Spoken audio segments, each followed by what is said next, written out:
It's always like your birthday with a package from China, so let's go.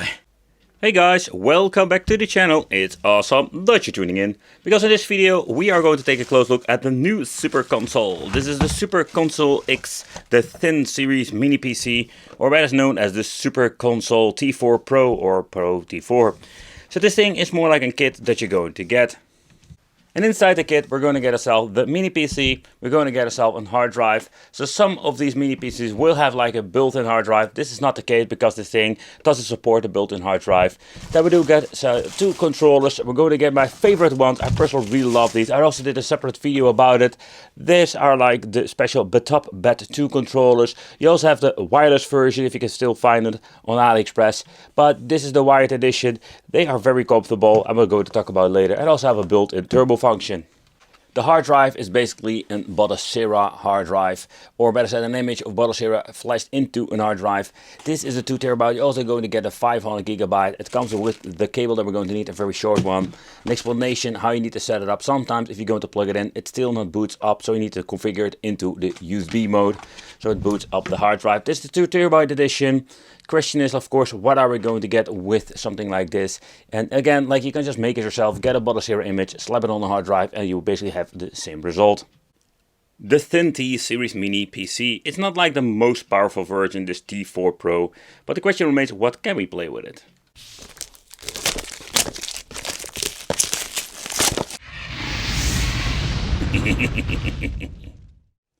So basically you can make this thing yourself. It's from the brand Beelink. You can buy this thing for way cheaper. But this is more like an all-including kit with a hard drive with 2 controllers and the machine itself. So the Thin T Series Mini PC T4 Pro is more like one of those things you can buy. So let's talk about the specification list. So it comes with the Intel Apollo Lake processor, 4 GB of memory, 64 GB of storage, but we're not going to use it. It's only if you're going to use Windows. And then we do have like the option for a LAN function. And of course it comes with a power supply. Later on we'll take a close look at more specifications and do like an in-depth what it can do and what can we play. So let's do a quick unboxing. So inside the box we're just going to get ourselves the power supply, the user manual, more explaining how the system itself works, but that is not necessary because we're going to use it with Botacera, and then we have like the system itself. But let's take a close look at the system itself. What can we do with it? So first of all, like, we do get like a lot of connection on the device. Here you can see like the on and off switch is at the front.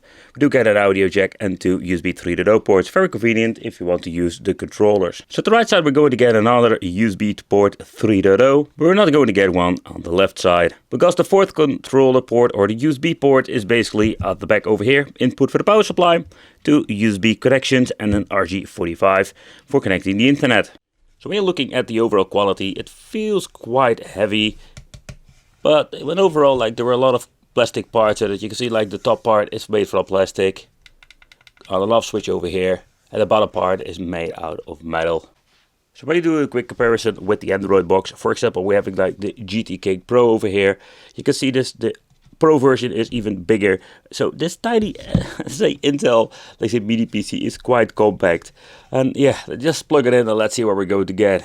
So when you're looking at the new Super Console T4 Pro, or better said known as the Beelink, so basically this thing comes with Botacera 33 as on the external hard drive and Windows 10 built in.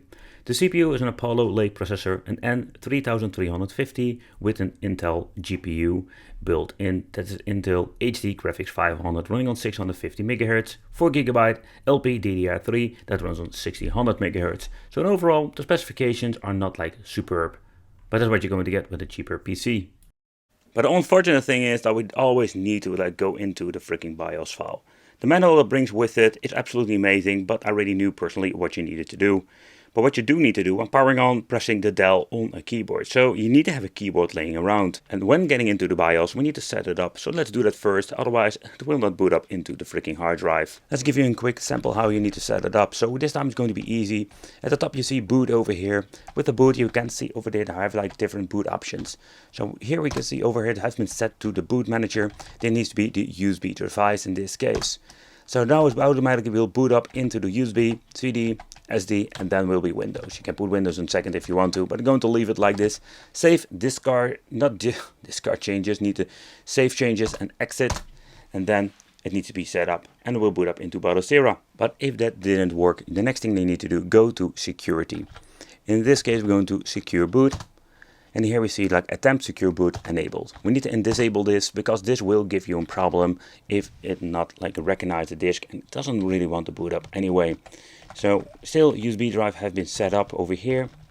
So let's try to reboot it again, save changes, and let's see if it will boot up now. With Botacera you can play so many cool things, but I'm curious about a couple of things. For example, Atomic Wave, how will this run on a cheap, let's say mini PC? But we're also going to try out some other devices. Think about PlayStation 2, Gamecube, how will this run? Because when you're looking at, let's say, other devices where I've seen in the past, when it comes to Android based, we do have like so many awesome things that we can play. But maybe this thing can push a little bit further when it comes to N64 and some other devices that we have some problems with. So that we're going to try. I'm also going to mainly focus on. So for the first test we're going to play some Cruise in the USA. Okay, that's kind of weird. Everything is messed up when it comes to controls. They're configuring the right joystick. Wow. Okay, that's new. So with the Android box we also have some issues, especially when we're going to get into the game.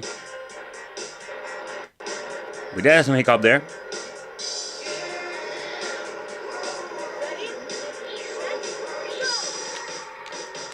Ah, there it is. Need to find the button.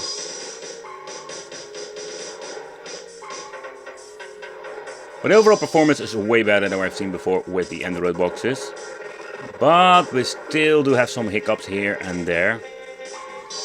It can be a problem with the emulator itself, but let's try a different game. Another game that's quite difficult to emulate on those cheap Android boxes is GoldenEye.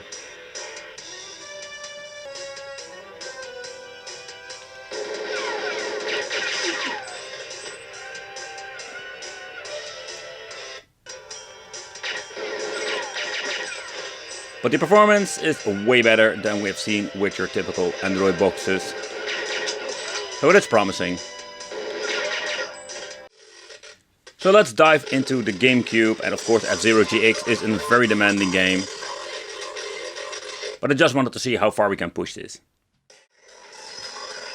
But I'm not surprised that it runs pretty damn bad, simply because this is a quite demanding game, and normally we do have like a very beefy PC needed for getting some okay performance. When you're getting into the game you can see it's playable, but you will have some hiccups here and there. But I just want to get in the most demanding game.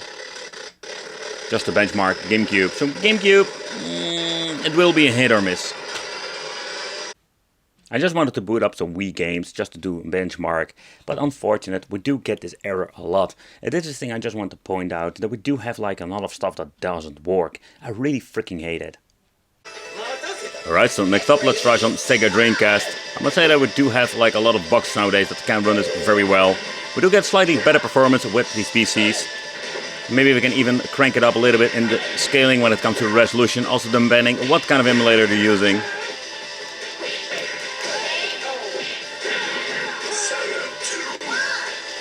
We did get like a minor hiccup over there, but that is more like a problem with the emulator.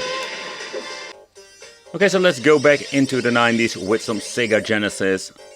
Already mentioned in the beginning of this video, this is not really demanding, but it is a lot of fun to play sometimes. Okay, let's get into the Sega Naomi, just to see how that runs. But it will be the same story like with the Sega Dreamcast. Great performance. Absolutely amazing games to play. And they run very well, what you can see over here. Let's get into the Sega Saturn, but we do noticing like a lot of stuttering. And we do get like a very bad performance over here.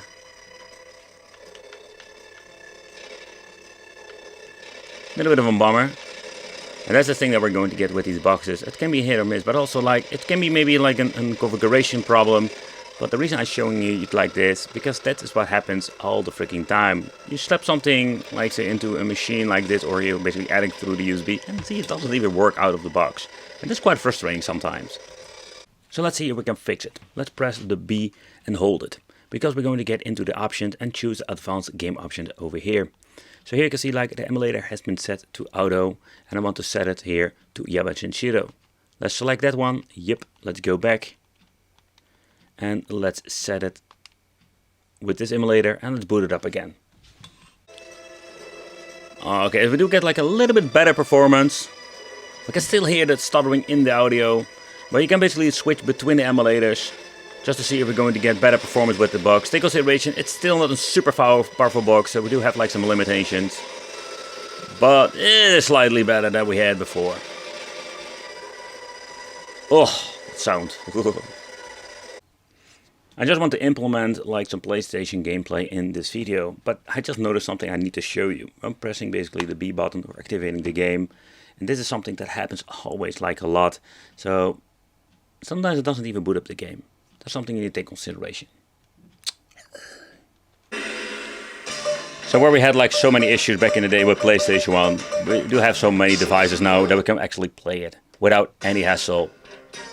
Choose your destiny.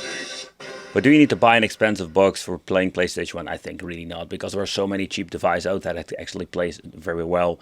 Of course, with more power we can play it on higher resolution. That's something you take consideration. Fight.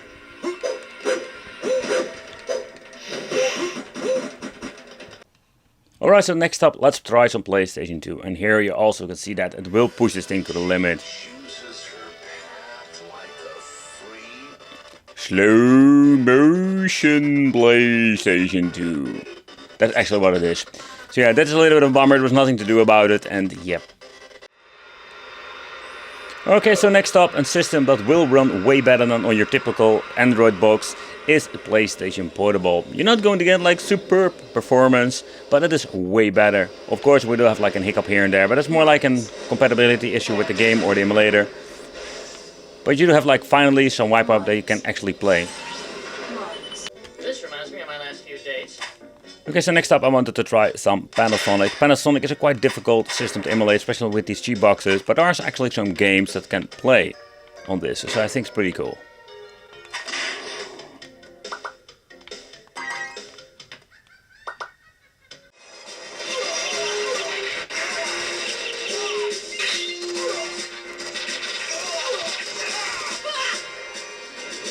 Oh yeah, that worked great.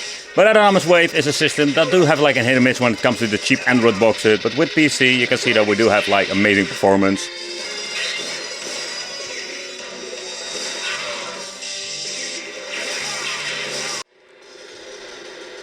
Personally, I really don't test Nintendo DS that much.